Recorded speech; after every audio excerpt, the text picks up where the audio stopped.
restore. Oh, the height and depth of mercy, oh, the length and breadth of love, oh, the fullness of redemption, pledge of endless life above.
Cuando Elías se encontraba en el monte Carmelo, en medio de su discusión con los profetas de Baal, vimos uno de los escenarios más maravillosos en los que Dios manifestó su poder, pero también uno de los escenarios más espantosos en los que el pueblo no se decidió realmente por el Señor.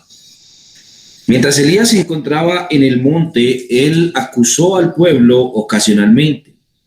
Cuando Acab convocó a todos los hijos de Israel y reunió a los profetas en el monte Carmelo, Elías se paró frente a ellos y con gran elocuencia, con la boca del Crisóstomo, él dijo: ¿hasta cuándo claudicaréis vosotros entre dos pensamientos? Si Jehová es Dios, seguidle, y si Baal, id en pos de él. Y el pueblo no respondió ninguna palabra tras la afirmación de Elías. Por supuesto, vemos el corazón de un pueblo doblegado al mal, un pueblo que no podía realmente definirse entre una y otra cosa, un pueblo que no estaba dándose cuenta de que lo que Dios estaba haciendo en medio de ellos era para su bien, pero además de eso, para notar que Él era el único Dios que existe. En todas estas cosas, nosotros observamos o notamos que hay un patrón constante en el mundo. Normalmente el mundo claudica entre dos pensamientos, y esos dos pensamientos involucran finalmente los actos del pueblo, mucho más cuando nosotros somos los gobernantes del pueblo, los que dirigimos el pueblo. El hecho de que nosotros claudiquemos entre dos pensamientos hará que el pueblo se vuelque al mal. Cristo dijo: el que no es conmigo, contra mí es. Así que no hay posibilidad de tener lugares intermedios. La visión de Cristo es la visión de que aquel que no le ha tenido por Señor y Salvador, entonces simplemente no es por Él, sino contra Él. Hemos dicho anteriormente acerca de la vida de Juan Crisóstomo algunas cosas, principalmente en cuanto a su discusión con respecto a la Vulgata latina. Esta, aunque algunos le atribuyen ciertas características a Juan y algunos mencionan de hecho también a Juan como el mismo autor de ella o como uno de los autores de la misma, sin embargo, continuamente se le ha atribuido a Jerónimo. Y en medio de la discusión con respecto a quién pertenece realmente o de dónde proviene y de dónde no, se deja escapar constantemente los elementos históricos pertinentes a la traducción misma de la Vulgata. Fuera Jerónimo o fuera Crisóstomo, este documento y esta traducción sirvió muchísimo a la Iglesia a través de los años, aún y con toda el intento de diosificación del catolicismo romano o la creación, de hecho, de una lengua como la lengua clerical, igual como ocurriese con el copto, asimismo ocurrió con el latín, el intento de crear una especie de lengua que fuera la lengua sacerdotal, la lengua que se hablase entre los que pertenecían al clero y los que pertenecían a la iglesia. Por supuesto, esto desconectó a las personas de la iglesia, las desconectó del Señor y de su reino también. Tú no puedes glorificar a alguien si no conoces las palabras que éste se encuentra mencionando.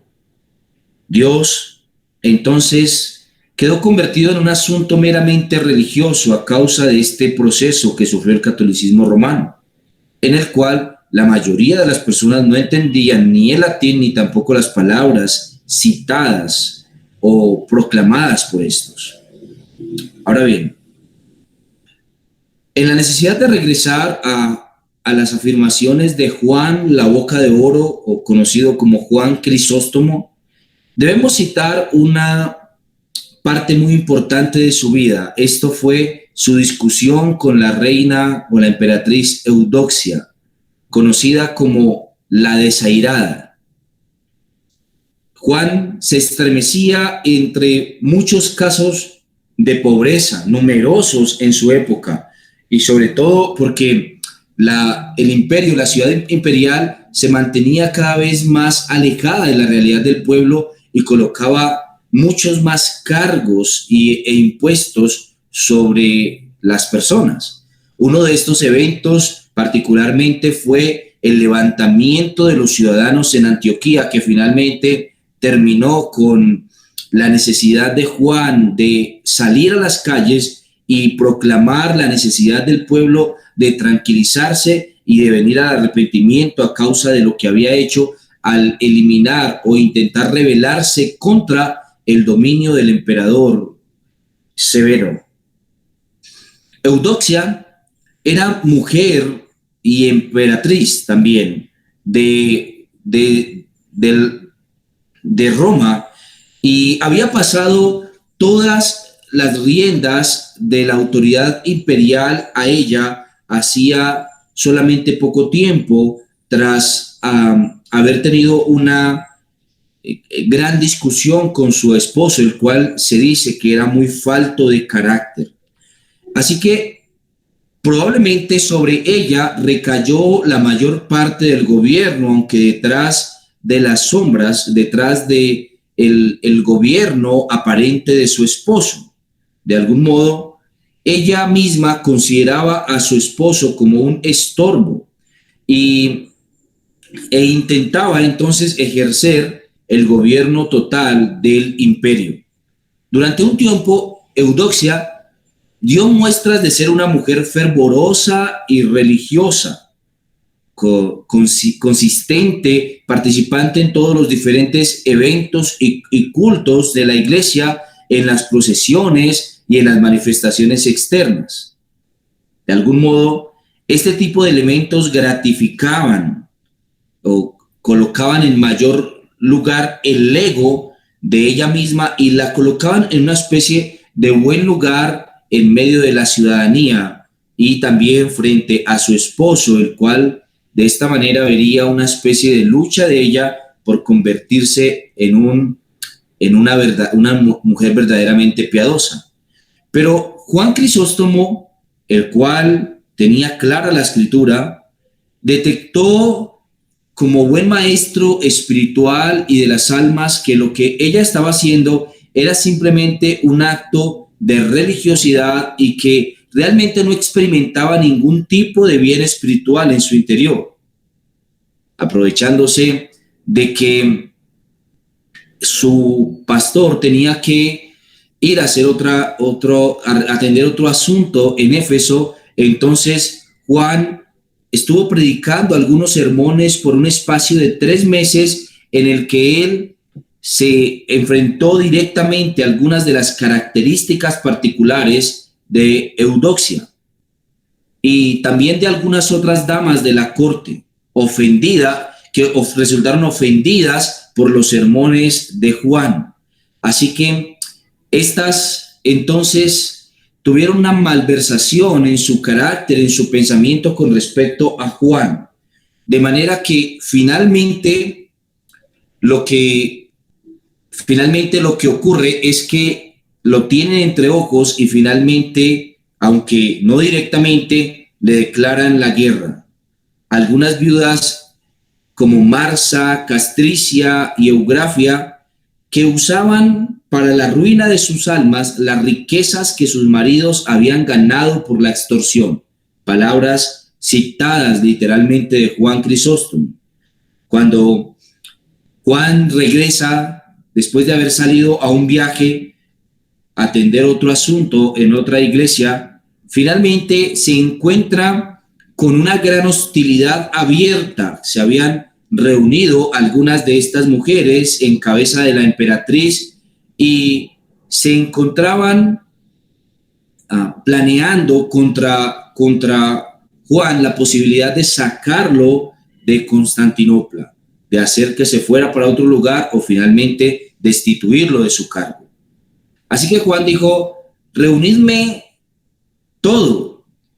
Y después de que él intentó colocar las cosas en orden, mencionó estas mismas palabras desde el púlpito: a esos falsos sacerdotes que comen de la mesa de Jezabel, para que les pueda decir: ¿hasta cuándo estaréis divididos en vuestros pensamientos? Él reunió a los sacerdotes y entonces los acusó de haberse confabulado con la reina para poder hacer lo malo y alejarlo entonces de su oficio. Esta alusión que hizo Juan a Jezabel resultó ser demasiado obvia. Estaba comparando a la reina Eudoxia con Jezabel. La alusión terminó siendo un desaire para la reina. En su celo por la integridad religiosa, había dejado que sus impulsos lo llevaran a llamar Jezabel a la propia emperatriz. Era quizá un juicio severo en lo que no debía haber caído. Eudoxia no se lo perdonó nunca, pero mientras Juan fuera un ídolo de las multitudes, no se podía hacer nada contra él.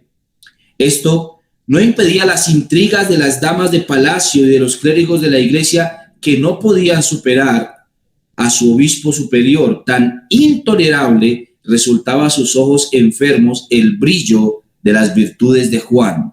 Palabras citadas por Palladio. También tuvo que enfrentarse a una cierta controversia contra Orígenes.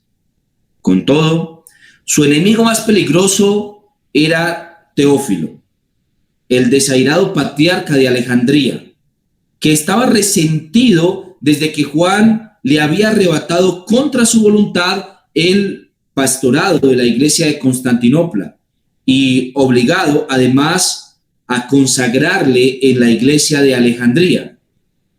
Teófilo, el pastor de Alejandría, era un eclesiástico poderoso de gran influencia en el Imperio Romano. Uno de sus distintivos reside en el hecho de que obtuvo de las autoridades civiles una orden para destruir en Alejandría el famoso templo de Serapis, con su gran biblioteca también. Otra de sus grandes empresas fue el derrumbe de la reputación tan conocida de Orígenes, el gran escritor y teólogo de Alejandría que ya hemos citado en estos devocionales. En esa época, Egipto estaba lleno de monjes que estudiaban y admiraban los escritos de Orígenes. Los monjes muchas veces se convertían en la espina de la carne de los arzobispos y Teófilo decidió tomar medidas drásticas contra el grupo que más lo había ofendido. A continuación, se desarrolló a petición suya un sínodo en Alejandría y se declaró en contra de las enseñanzas de Orígenes y de algunos que se le oponían también. El pastor de allí, Teófilo, apeló al prefecto o al gobernador de la provincia a fin de que le proporcionara soldados para atacar de noche a los monjes en el desierto de Nitria. 4 de los dirigentes de los monjes, conocidos con el nombre de Hermanos Altos, huyeron a Constantinopla para buscar la protección de Juan Crisóstomo. Este los recibió con cortesía, pero les negó la comunión mientras la sombra de la herejía pendiera sobre sus cabezas. Cuando ellos apelaron a la emperatriz mientras viajaba por la calle en su coche, ella inmediatamente tomó la iniciativa, haciendo traer a Teófilo de Constantinopla, a Constantinopla para juzgarlo por la acusación de calumnia y persecución ante un sínodo presidido por Juan. Esta resolución comprometió la posición de Juan y trocó la rabia y la antipatía del pastor de Alejandría, creyendo que Juan era el responsable de las acusaciones que hicieron contra él los monjes que habían huido del desierto de Nitria cuando éste los persiguió para matarlos. Teófilo hizo a Juan responsable de la citación imperial.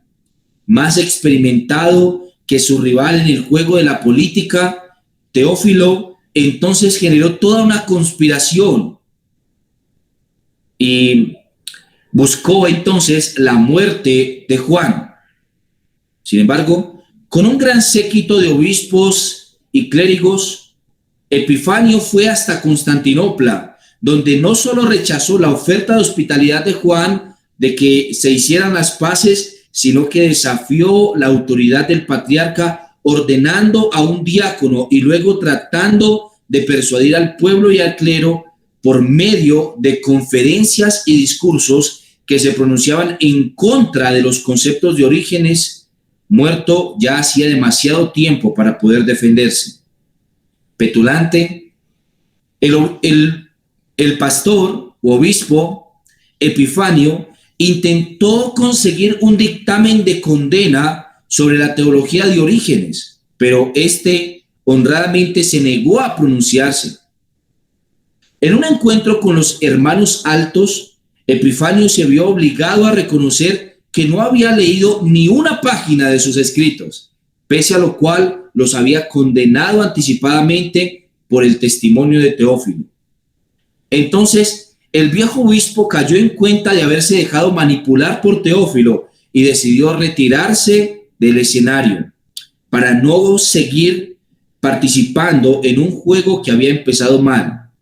Embarcó entonces rumbo a su ciudad natal en Chipre sin alcanzar su destino, puesto que murió en el camino hacia este lugar.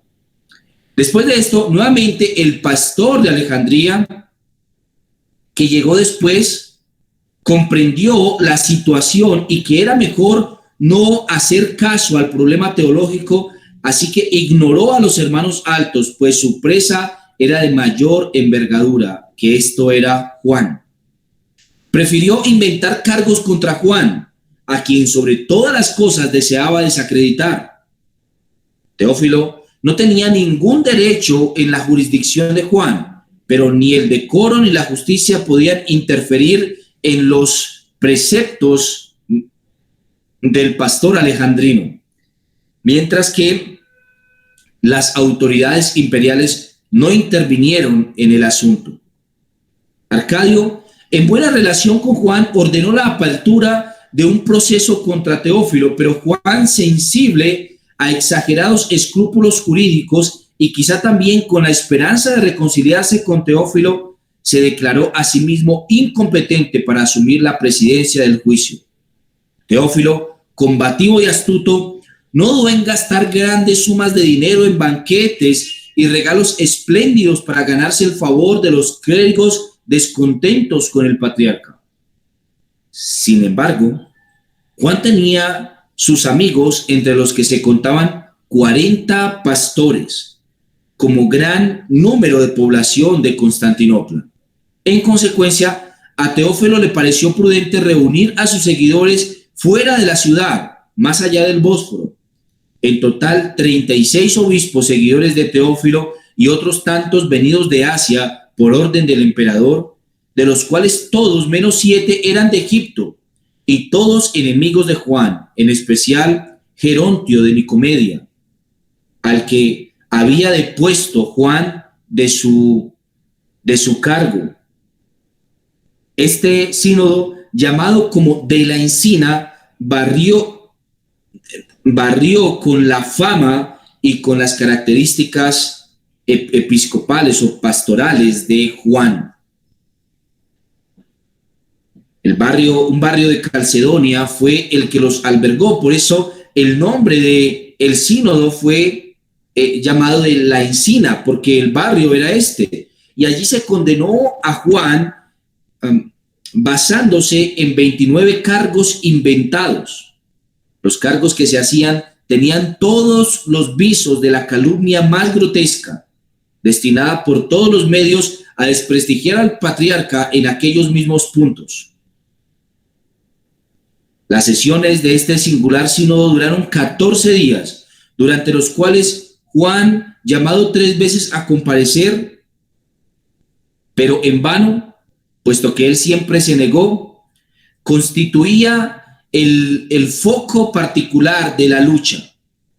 Esta especie de corte eclesiástica fue, por supuesto, toda reunida con aras e intentos de deponer a Juan, y el intento de que él participara en tal evento y en tal juicio involucraría naturalmente que él fuera, frente a todos estos hombres, desacreditado de su lugar y también de su posición pastoral. Entonces, finalmente, fue condenado formalmente y fue depuesto por este sínodo en agosto del 403 según el delito contumacia. El cargo de proferir palabras de traición contra la emperatriz fue dejado a la autoridad civil competente, de quien sus enemigos esperaban una sentencia de muerte que no se pronunció. A instancias de Eudoxia, el emperador Arcadio aprobó la decisión del sínodo y ordenó el destierro de Juan a Bitinia. Al enterarse, el pueblo se indignó. Los obispos y presbíteros de Juan le ofrecieron su apoyo. Solo faltaba una orden de Juan para iniciar una revuelta contra Teófilo y los suyos, en la que se vería implicado el mismo emperador. El ambiente se volvió hostil en su máxima expresión. Todos sabían. Juan, amante de la paz y de su grey, no quiso hacer nada que pudiera desembocar en una revuelta popular, con el consiguiente derramamiento de sangre y represión de las autoridades. Aceptó resignado el exilio. Durante 3 días medió su partida y, antes de haberse ido, predicó a los suyos la necesidad de resignarse a la voluntad divina. Entonces se despidió de ellos y, después de haberles bendecido, marchó al exilio. Las calles eran un hormiguero explosivo, la gente pronta a amotinarse. Arcadio y Eudoxia no se atrevían a aparecer en público. La guardia se mantenía en palacio. Tanto de día como de noche se estremeció todo, y se dice que esa misma noche un terremoto sacudió toda la ciudad de Constantinopla. tan común en esa época y en ese lugar del planeta. Y todos vivían en la demostración más clara de la ira de Dios y decían que este terremoto había sido solamente la muestra de la ira de Dios contra los gobernantes que habían expulsado a Juan o lo habían enviado al exilio. El pueblo, en vez de aminorar la pasión y el ambiente, al contrario de disminuir, se volvió mucho más fuerte y severo en la época. La vuelta de Juan se dio pronto a causa de los acontecimientos. Y como alguien dice, su regreso fue algo apoteósico, es decir, algo realmente impresionante. Toda una hazaña. Una flota de barcos se echó a la mar para recibir a Juan. Como era de noche en el Bósforo entero se iluminó con la luz de las antorchas. En tierra, el pueblo salió a la calle en una fiesta de regocijo general y también de aclamaciones. Tenemos que mencionar que, increíblemente, quien se encontraba a la cabeza del regreso de Juan era la propia emperatriz. Las mujeres, los hombres, los niños de corta edad, las madres con sus niños en brazos, no dudaban en meterse en el mar, despreciando las olas. Juan pronunció entonces en la iglesia de los apóstoles un discurso jubiloso que se conserva todavía, diciendo esto, y cito literalmente: bendito sea Dios, declaró. Lo dije al marchar y lo repito al volver, y no me cansaré de decirlo. Desterrado bendecía, vuelto sigo bendiciendo. El verano y el invierno son entonces el mismo fin. La fertilidad de la tierra, bendito sea el Señor, que desencadena la tormenta. Que desencadena la tormenta. Y bendito sea el Señor, que restablece también la calma. Ante estos eventos, Teófilo de Alejandría y sus aliados permanecieron en la ciudad esperando un cambio en la situación favorable a sus intereses. Ocurrió todo lo contrario. La victoria de Juan sobre sus enemigos fue aplastante. Se cumplió en él una oración del salmista que se menciona en el Salmo 25:2. Esto la aplicó Juan para sí mismo. Dios mío, en ti confío. No sea yo avergonzado. No se alegren de mí mis enemigos. Teófilo tuvo que abandonar a toda prisa la capital rumbo a Alejandría, mientras un sínodo compuesto por 60 pastores anunciaba los decretos del sínodo precedente y restablecía a Juan a su sede episcopal. Las fieras dañinas han sido exterminadas, han huido los lobos. ¿Quién los ha perseguido? No yo el pastor, sino vosotros las ovejas. Oh nobleza de las ovejas, en ausencia del pastor han derrotado los lobos. Ellos se retiraron, fueron lanzados, huyeron sin que nadie los persiguiera. No los acusan los hombres, sino sus conciencias. Esto es un extracto de un sermón predicado por Juan Crisóstomo, de tal vez el primer sermón de Juan Crisóstomo después de su regreso al haber sido destituido. Juan le atribuyó la victoria al poder de la oración, por la que Dios saca bien de los males. Él dijo esto: ellos pusieron acechanzas, movieron guerra y fueron derrotados.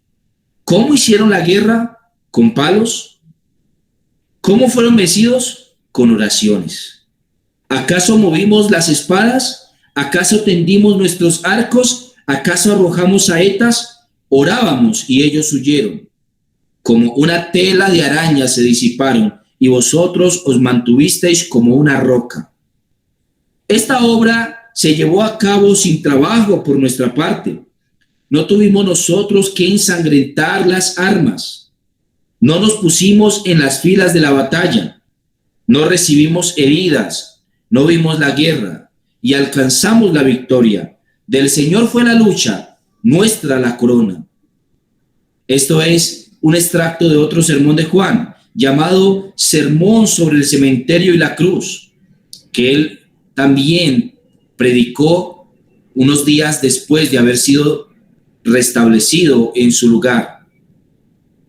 Al parecer, después de este evento, las relaciones entre Juan y la emperatriz se suavizaron un poco, hasta el punto de pensarse en una reconciliación. En un segundo sermón, Juan se refirió a la emperatriz en términos elogiosos.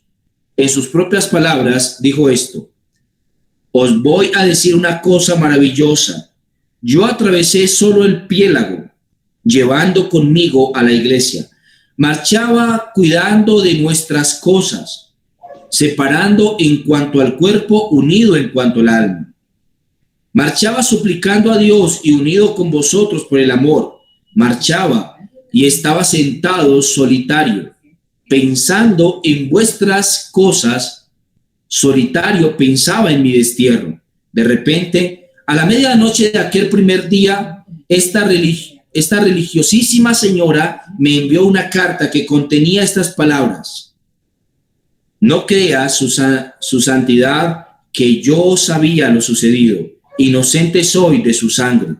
Los impíos y perdidos han armado esta trama. Testigo es de mis lágrimas, Dios, a quien ofrezco sacrificios.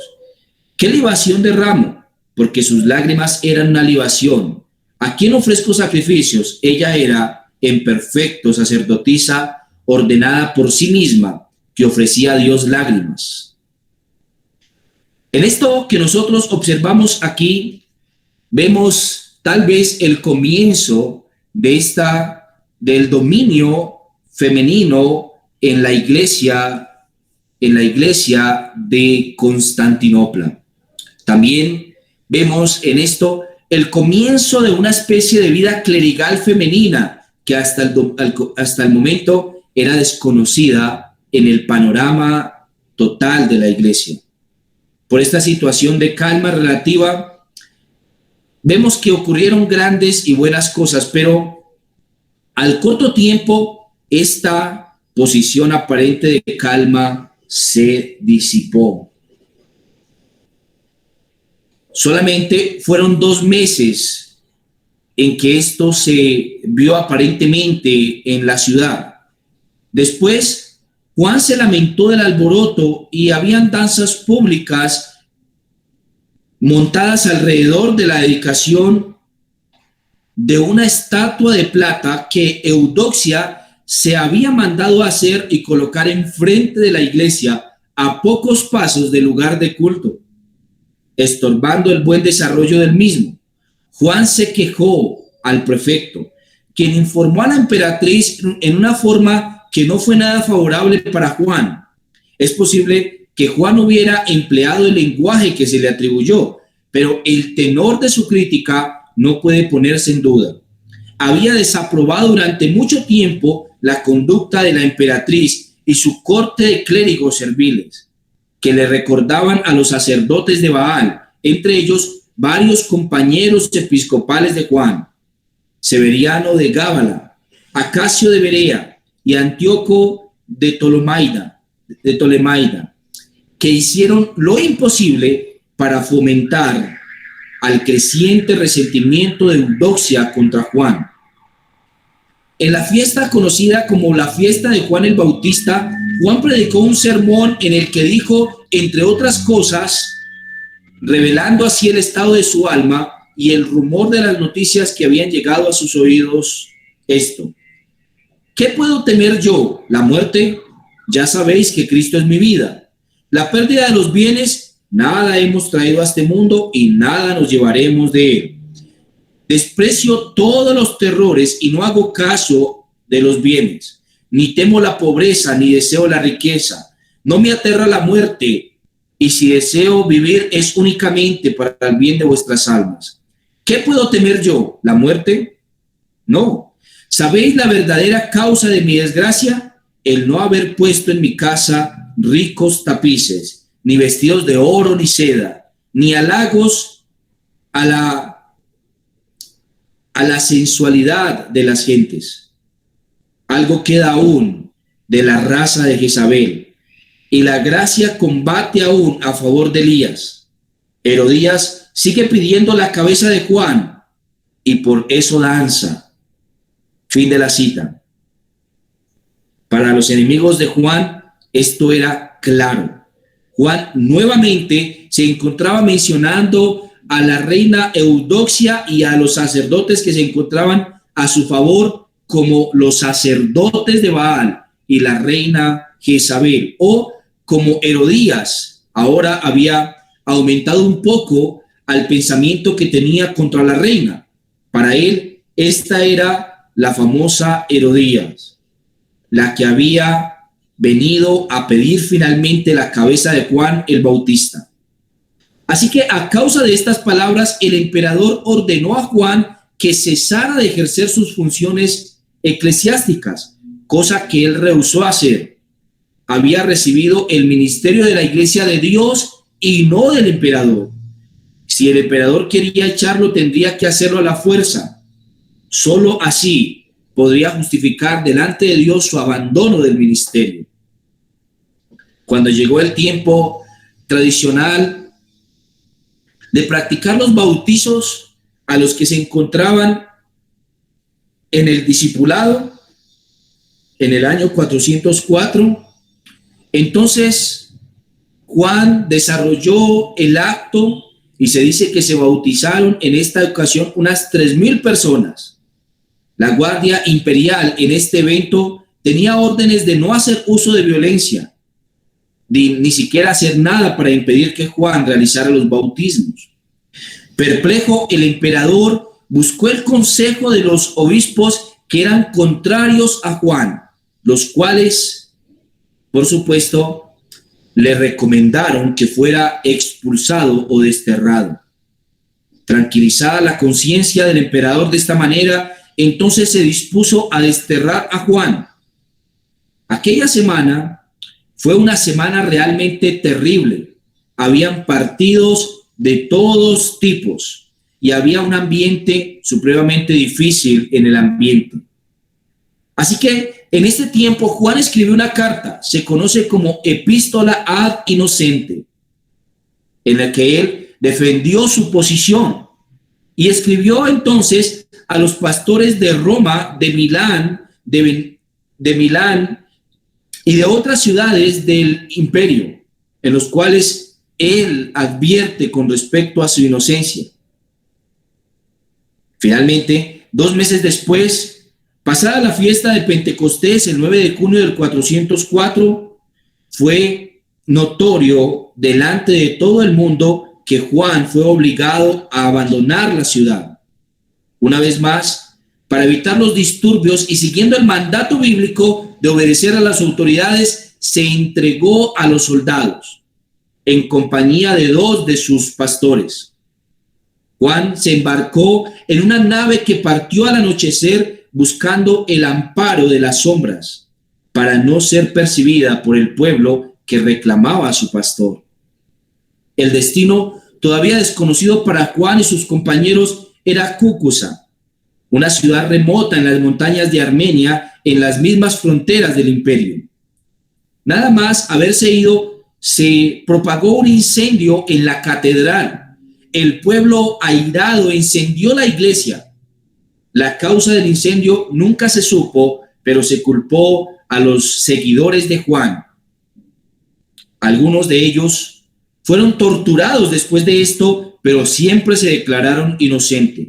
Muchas personas inocentes, sin distinción de sexo ni tampoco de edad, fueron entregadas al verdugo con la vana esperanza de que inculparan a los miembros principales de los seguidores de Juan.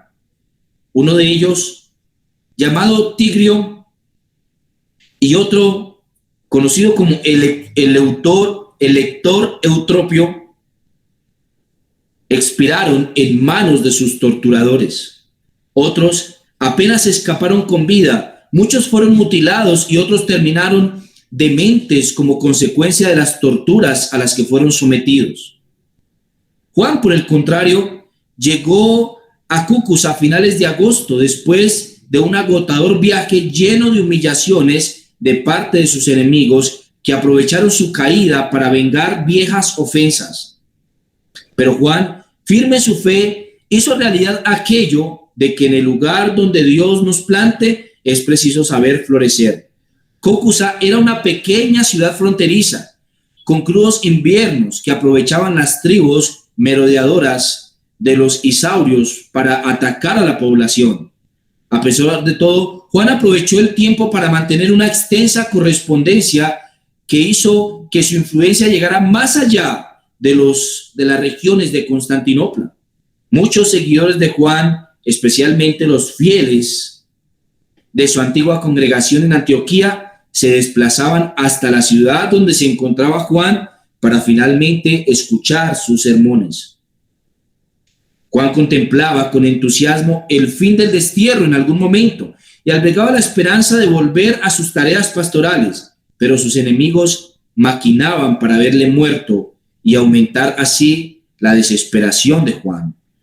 Por fin, consiguieron que Arcadio diera la orden de que le llevaran aún más lejos, a un lugar desierto en Hiospito, un lugar al noreste del Mar Negro.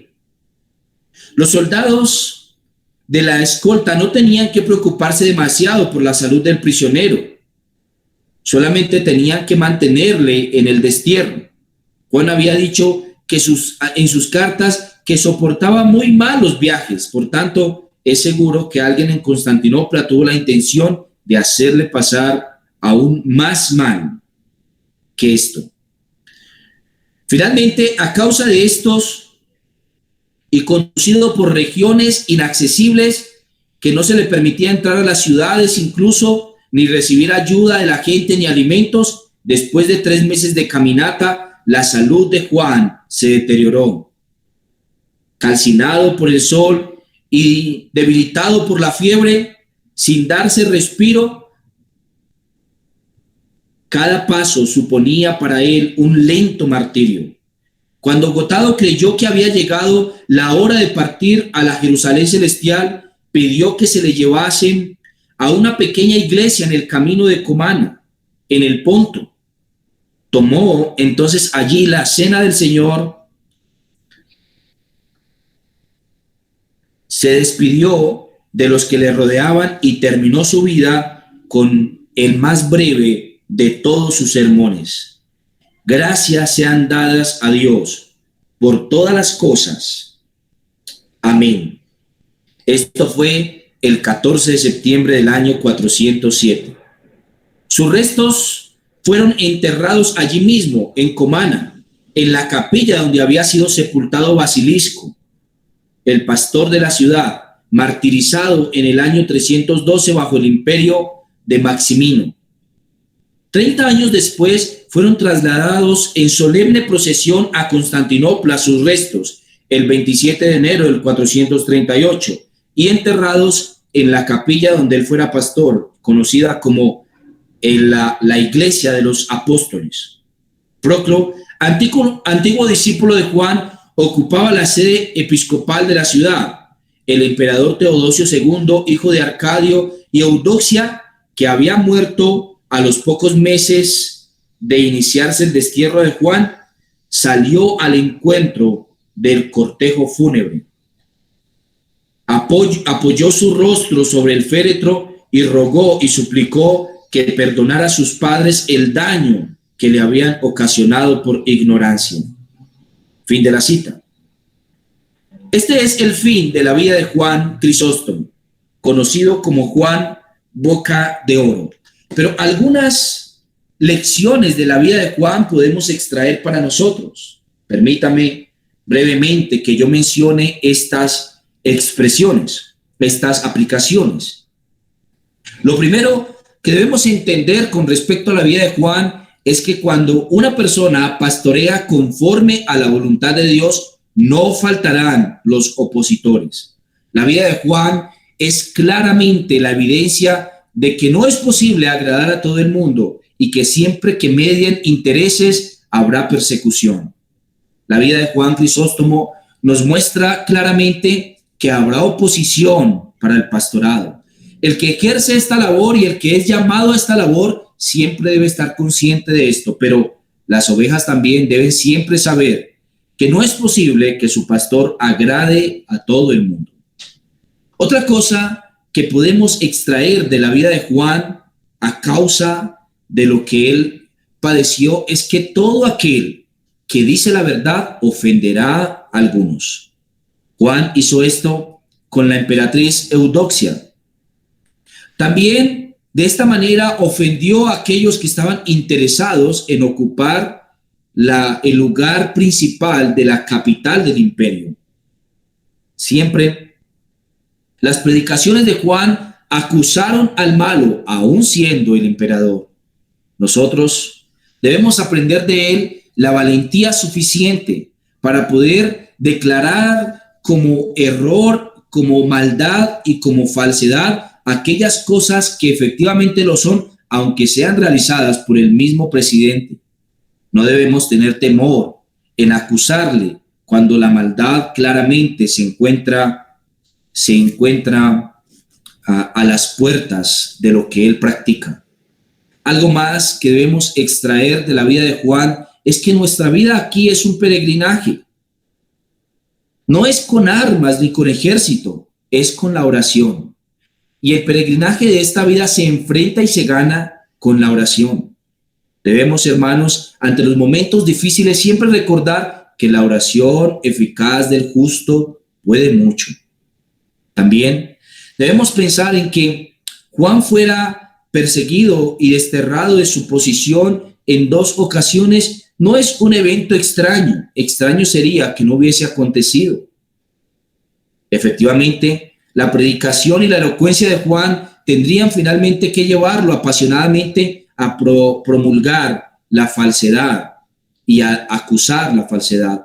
Juan se opuso a la estatua de la emperatriz Eudoxia en plena iglesia.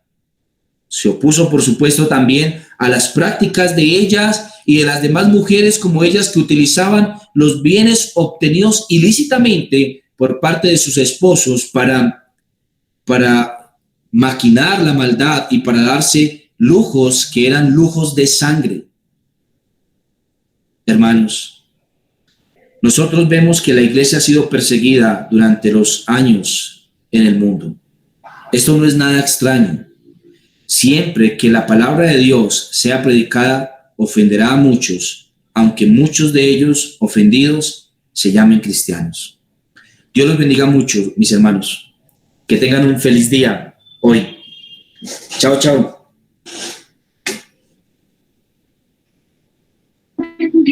Amén.